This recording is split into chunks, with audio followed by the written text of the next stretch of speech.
ये है शिमला आम दिनों में।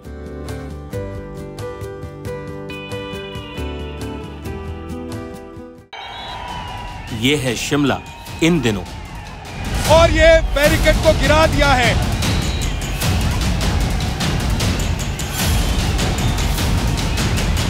शिमला की शिंजौली मस्जिद में कथित अवैध निर्माण पर बवाल जारी है और हजारों लोग सड़कों पर हैं।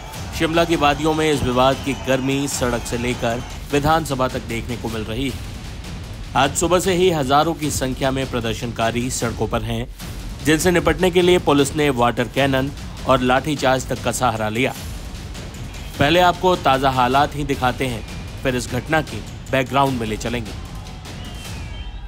मस्जिद तक जाने के लिए, ये प्रोटेस्ट आगे बढ़ाने के लिए, मार्च को आगे बढ़ाने के लिए प्रदर्शनकारी अंदर घुस गए हैं। तस्वीरों में हम आपको दिखा रहे हैं कि कैसे बड़ी संख्या में जो प्रदर्शनकारी आए, पहले इन्हें रोका गया, कुछ प्रदर्शनकारियों को हिरासत में लिया गया तो वो नीचे धरने पर बैठ गए थे। और अब देखिए सुरक्षाकर्मी और पुलिस के जवान जो यहाँ पर मौजूद हैं वो लाख कोशिश कर रहे हैं इन्हें रोकने की, लेकिन बड़े बड़े बैरिकेड्स, और ये बैरिकेड को गिरा दिया है। देखिए प्रदर्शनकारियों ने बैरिकेड्स को गिरा दिया है। पिछली दफा हमने देखा था, पिछली बार जब यहाँ पर प्रदर्शन किया जा रहा था, उस वक्त हमने देखा था कि प्रदर्शनकारी उग्र नहीं थे, वो प्रदर्शन कर रहे थे, लेकिन इतने बड़े बड़े 3 बैरिकेड्स जो यहाँ पर गेट पर रखे गए थे उनको गिराकर प्रदर्शनकारी अब अंदर घुस गए हैं।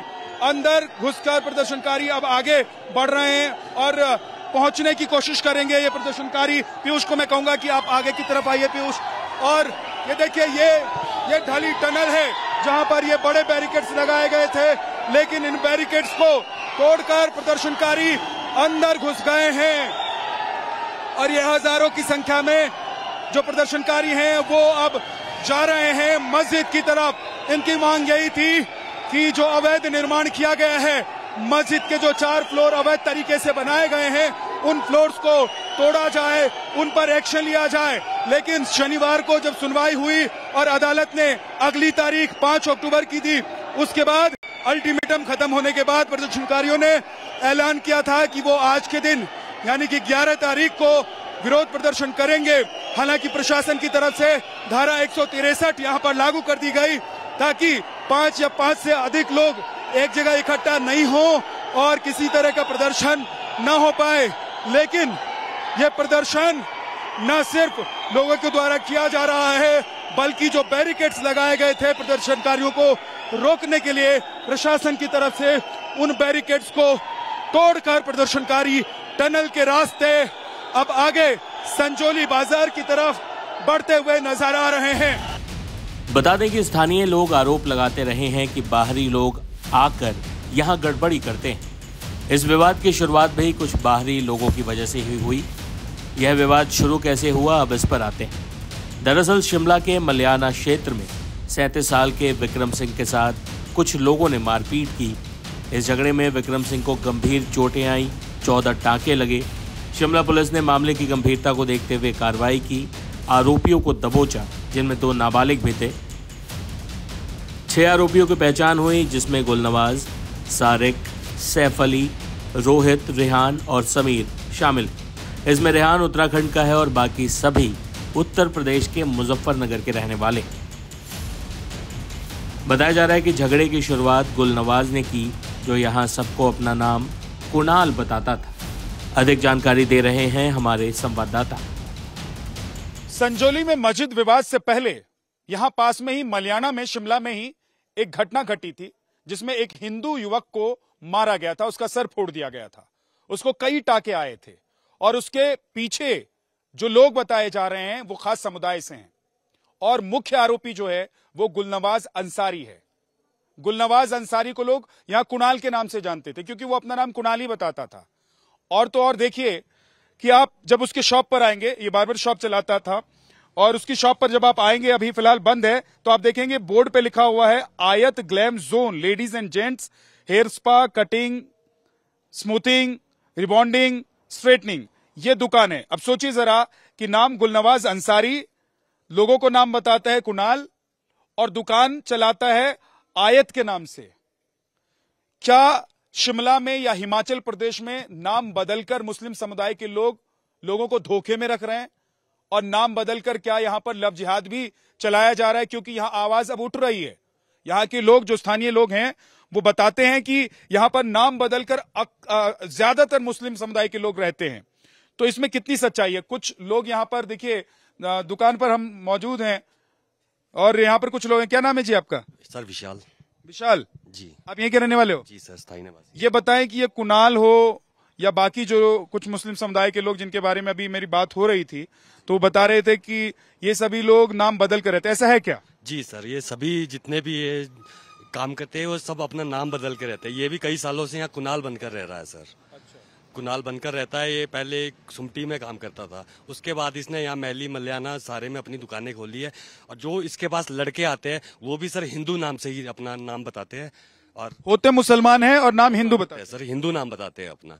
हमने इनके मतलब 1-1.5 साल हो गया है सर, हमने इनका नाम चेंज कर, बकायदा ना बोर्ड पे कुणाल लिखा होता था सर, वो नाम हमने चेंज करवाया है कि अपना नाम लिखो। इसमें अपना नाम फिर नहीं लिखा है सर, इन्होंने आयात ग्लैन जॉन लिख दिया, अपना नाम नहीं लिखाते हैं सर। हमने इसके लिए भी कई बार इनसे 5 से 6 बार हम जब इनके पास गए तब जाके इन्होंने नाम चेंज करवाया है सर बोर्ड पे अपने। और इनके पास लाइसेंस होते नहीं सर, लेडीज जेंट्स सबका काम कर रहे होते हैं सर। हमने इस चीज के लिए आवाज उठाई थी पर कोई फायदा नहीं हुआ सर। तो ये देखिए, ये यहाँ के स्थानीय लोग हैं जो बता रहे हैं कि यहाँ कैसे नाम बदलकर मुस्लिम समुदाय के लोग रहते हैं। एक खास बात यह भी है कि ये लोग नाम बदलकर क्यों रहते हैं? क्या इनको कोई डर है या ये अपनी आइडेंटिटी छुपाकर, अपना नाम छुपाकर दूसरों को धोखे में रखना चाहते हैं? सर ये सोचते हैं अगर ये अपना नाम, जो भी इनका नाम है गुलफाम असाम, जो भी इनका नाम है, अगर ये वो नाम बताएंगे तो लोग इनके पास, हमारे हिंदू लोग नहीं जाएंगे नहीं। तो इसीलिए अपना नाम कुणाल वगैरह बना के, कोई मोनू कोई सोनू बना के, इसीलिए अपना नाम आइडेंटिटी छुपाते हैं ये। तो ये एक आध कहानी ऐसी है, एक आध बातें ऐसी हैं कि अक्सर ज्यादातर लोग ऐसे ही करते हैं? सर यहाँ पे जितना भी इनका समुदाय है ये सब अपना नाम सोनू मोनू कुणाल ऐसे इन्होंने सबने अपना नाम बदला हुआ है यहाँ पर। पिछले कुछ वक्त में यहाँ पर मुस्लिम आबादी कितनी बढ़ी है? सर 10-1 सालों में यहाँ पर अगर जैसे पिछले 10 सालों में देखा जाए, जैसे 100 एक आबादी होगी मुस्लिम, तो जो आज के टाइम में देखा जाए तो ये कुछ नहीं तो ये 5 से 10 हजार हो चुकी है। 5 से 10 हजार? 5 से 10 हजार हो चुकी है। और ये काम क्या करते हैं? किसी का डेंटिंग पेंटिंग का काम है, किसी का नाई का काम है बस, और किसी का टेलरिंग का काम है बस। इनका यही काम है, बाकी कोई काम नहीं इनका। रेडी फेडी का काम है इनका। और ऊपर आप संजौली जाएंगे, जितना भी संजौली में बाहर मार्केट, दुकानों के बाहर जैसे शॉप्स लगी होती है सब्जी सुब्जी की, तो सारे में सर यही बैठे हुए, बाकी कोई नहीं है बैठा हुआ। और इन्होंने 60-60 हजार रुपए में दुकानें ली हुई है कईयों ने। तो आप सोचो सर, ये 60 हजार रुपए ये कैसे निकालेंगे सर? ये 60 हजार रुपए एक शॉप का रेंट कैसे निकालेंगे? मामले की जांच एसएसपी रैंक के अधिकारी रतन सिंह नेगी की निगरानी में हो रही। पुलिस ने इसे स्थानीय दुकानदारों और बाहरी राज्य के मुस्लिम समुदाय के लोगों के बीच आपसी बहसबाजी और लड़ाई का मामला पाया, लेकिन स्थानीय लोग ऐसा नहीं मानते। यह मामला एक मस्जिद के कथित अवैध निर्माण तक जा पहुंचा है। विधानसभा में हिमाचल सरकार के मंत्री अनिरुद्ध सिंह ने इस पूरे विवाद को सिलसिलेवार तरीके से बताया था। बिना परमिशन के इन्होंने काम शुरू किया। 1950-60 जैसे बोले 2010 में शुरू आया सर, मेरे पास पूरा मैं रिकॉर्ड में यहाँ भी दूंगा सर। उसके बाद अवैध निर्माण किया गया। विवरण जो है वो उस टाइम जो है 110 स्क्वायर मीटर 250 स्क्वायर मीटर मैंने 2500 स्क्वायर फुट का जो है इलीगल कंस्ट्रक्शन करी गई।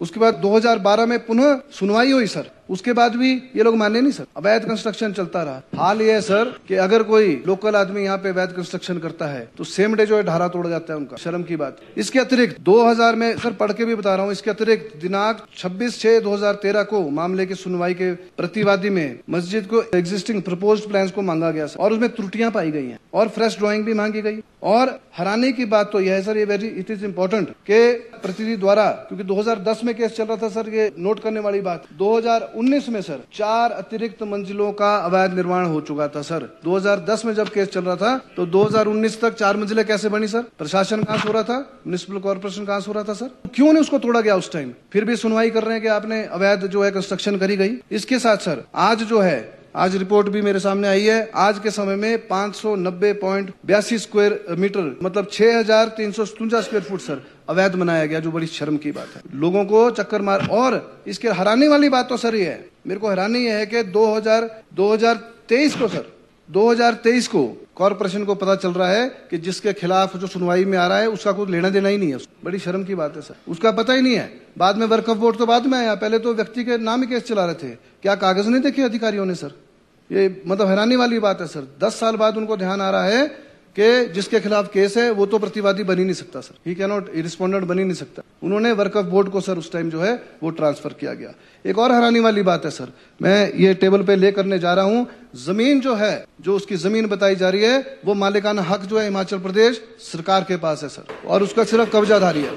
मैं आपके माध्यम से माननीय मुख्यमंत्री जी को भी बोलूंगा, मैं ये रिपोर्ट ले कर रहा हूं कि वो जो है उनका कब्जा जो है उससे वो जो है खत्म करा जाए, और हिमाचल प्रदेश सरकार मालिक है, जो हिमाचल प्रदेश जो सरकार जो है उसका बिल्कुल कब्जा अपने पास ले। ये मैं टेबल पे ले कर रहा हूं सर। कुल मिलाकर शिमला का शिंजौली मस्जिद विवाद अवैध कब्जे भर की लड़ाई नहीं है, बल्कि बाहरी बनाम भीतरी और डेमोग्राफी बदलने का डर जैसी कई चीजें इस हंगामे की वजह हो सकती हैं।